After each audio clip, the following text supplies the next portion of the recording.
Hello everyone, হাতে 4 দিন সময় আর পকেটে 7,000 টাকা নিয়ে আমরা বেরিয়ে পড়লাম ইস্ট সিকিম ঘুরতে।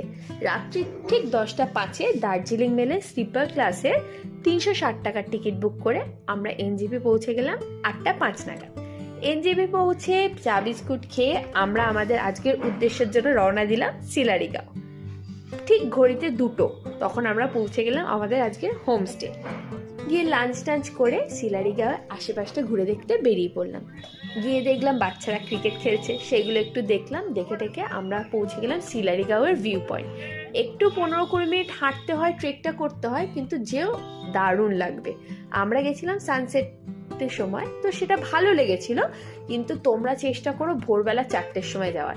সেই যে সানরাইজের ভিউটা, তোমরা জাস্ট প্রেমে পড়ে যাবে, দারুণ লাগবে।